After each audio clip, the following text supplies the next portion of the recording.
Uganda is a thugocracy. There is nothing, there's no word for what's going on in Uganda today other than a disgrace. And it's a barefaced thugocracy that the United States and every civilized nation should condemn.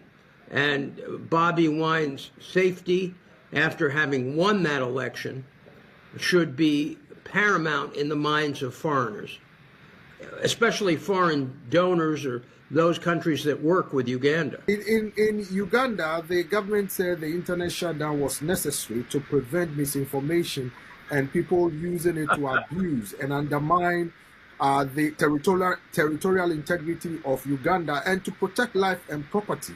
And that it was necessary for the government mandated by the Constitution to protect people and to maintain law and order. You are shaking your head. Why so? It's a joke. I mean, the people who are lighting the fires work for the government. There is no law and order in Museveni's Uganda unless you support Museveni. He defines a citizen as those who work for him. He has no idea of what an actual citizen inside Uganda is if they don't agree with him. These are the ravings of a man who's been in power for 40 years and who's just absolutely attempting to develop a dynasty and pass it on to his kid without any deference to the people of Uganda. Why do you think there seemed to be a plan for the son of the president to come? You mentioned dynasty here. Do you think that is the plan in Uganda? Well, do you think this son of the president actually qualifies as a general? Are you kidding me? With his statements made in the last week, he'd have been kicked out of any real army in the world. Closing the internet for property rights. Come on. Closing the internet is a violation of all the international treaties that Uganda and Tanzania have signed. It makes them no better than Iran. It puts them right up there with Iran and North Korea and all those other countries that are shameful murderers of their own people. That's what we're seeing in Africa. We are seeing the return of Idi Amin's type of government. That's what we're seeing. And it is incredible to me that anyone in Uganda watching what's going on today, or for that matter in Tanzania, what's going on to me, can be anything other than critical of the governments who deploy tools and resources that are contrary to every international treaty in order to shut down the voice of the people. Well, your law firm, AP Partners, came up with a press release a few moments ago calling on the international community to ensure Bobi Wine's protection. But some of his critics are saying that it's neither here nor there, and it's calculated to tarnish the image of Uganda, both locally and internationally. Well, you know, it's kind of funny. I don't need to tarnish Uganda's image. They do it for themselves and very well. Just look at the statements that have been made by Museveni's son. I mean, just take a look at what he said, and I can quote this purported general. If he doesn't surrender to the police, we will treat him as a rebel and handle him accordingly. Personally, I'm embarrassed by our record. 22 protesters killed in 1 week is too low. I promise to do better. Are you kidding me? Are you seriously trying to suggest anything I or any other human being could say could harm Uganda's reputation more than the rantings of this man? And remember, it is Uganda's obligation under domestic and international law to protect the lives of their citizens. Look at what this man says. He says, I tell you that the NUP will be removed and extinguished from our land like a bad dream. This man has no idea of what rights and obligations he, in his position, is supposed to respect. He is completely lawless. He is an outside the law operator in a uniform that is ill-fitting anyone who has any claim to rule of law or democracy. The Ugandans have only themselves to blame for a terrible reputation in the international community that is not being assisted by their attempting to hunt down the winner of the last election, Mr. Wine. But some analysts in Uganda tell me that the statement or X messages posted by the son of the president, does not reflect that of the government. And the government, he does not speak for the government, so it should be ignored. That's a complete joke. If he doesn't, firstly, he's the president's son. Secondly, if the president or the government wants to disclaim this moron, then it's up to them. But they haven't. They've stood by him. It is their obligation. The man wears a uniform. He is, to all intents and purposes, a reflection of the government of Uganda. If they don't like their reflection in the mirror, they should change how they act. And let me tell you, all these analysts you're talking to are in the pay of Museveni, clearly, because when you read the statements this man has made, you have to be kidding me to try to argue that anyone can have any doubt that Uganda is behaving in a completely lawless manner that more befits a rebel militia than allegedly a, quote, government that holds power. It's a shame on Uganda. It's a shame on Africa. The African Union should have intervened already, just like they should have intervened in Tanzania. We have thousands dead in the streets in Tanzania, with the African Union doing nothing. It is a crime against humanity, what happened in Tanzania. And we need, and you know, Bobi Wine has been very cautious to say any protest should be peaceful and within the law. And that needs to be understood. There is no violence, there are no threats coming from Mr. Wine or his political party. All the threats are coming from the son of the president in his ceremonial garb as a general. Is that why your organization or your law firm is calling on the international community to ensure his protection in Uganda?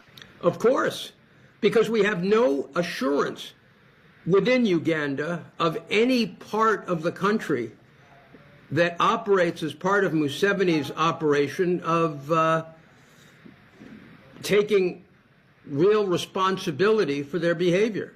But some people are suggesting that President Museveni has been very clear and unambiguous that anybody who breaks the law will visit them, and that those who have not broken the law are free to campaign. They campaign, nothing happened to them. I don't know what you've been looking at in terms of Uganda. The violence in the streets, the constant use of tear gas against peaceful protesters. Where have you been? This has been going on in this election, in the past election. Bobi Wine was tortured to near death years ago. What they did to Mr. Bisigi is outrageous. They continue to persecute everyone with the guts to stand up to this absolutely shameful military regime that should have been rid of 20 years ago or more. But what do you say to some of the critics of the opposition, including Bobi Wine, your clients, that if they know the elections were a sham, if they knew they would be cheated, if they knew the system was rigged against them, why participate in an election in the first place? Because boycotting it will not give it the legitimacy it requires, they argue. Listen, there is no legitimacy either way. What's important is Bobi Wine, just like Tundu Lissu, attempted to operate within the system that legally exists. They obeyed the law. You don't do your party, those people who support you, any justice when you just fail to participate, and then the government claims legitimacy and argues that you're an outlaw by not participating. You can't win by failing to strongly condemn what happened in Uganda. Whenever, by the way, whenever countries fail, I always get a kick out of people who argue, well, don't show up. Well, tell that to the Russians who decided at the United Nations not to vote and allowed their client state of Libya to be destroyed. When you don't show up, you face terrible consequences. Bobi Wine tried to operate within the system. And what has it gotten him? He's being treated like an outlaw, quote, or a rebel, quote, with 22 of his colleagues in the party already dead, and God knows how many more arrested, detained, and tortured. Well, some people are arguing that perhaps what has happened requires an international investigation, perhaps by the International Criminal Court. Others are saying it's just being blown out of proportion. Where do you stand on that? Because you're an international lawyer, you're a human rights defender, you've defended a lot of Africans across the board. Well, I tell you, the International Criminal Court right now, I would hope, given the gravity of the death toll in Tanzania, might operate there. I think right now in Uganda, that one of the terms for their intervention is gravity. And thank God, as of now, we don't have numbers that would require the intervention of the ICC, though it may be appropriate only in that there is no judiciary in Uganda that would ever discipline or give consequences to President Museveni. But you know, you talk about critics and this and that.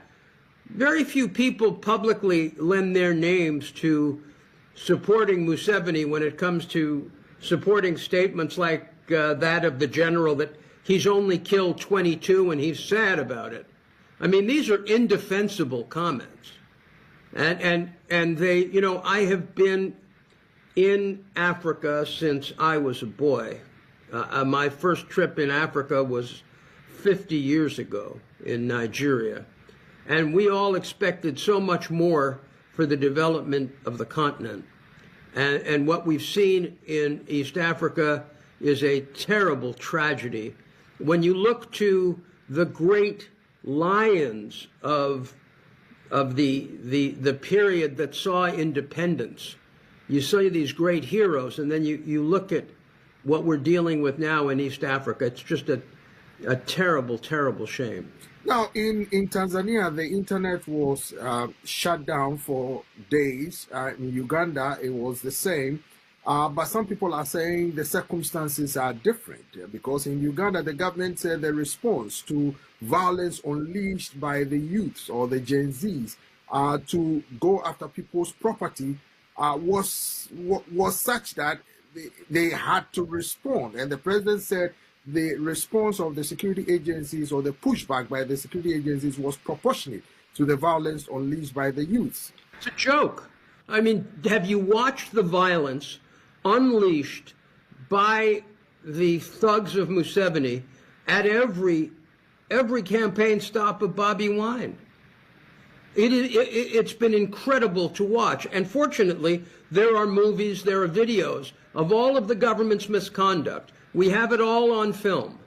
So the government is the violent player that has put Uganda in this terrible position.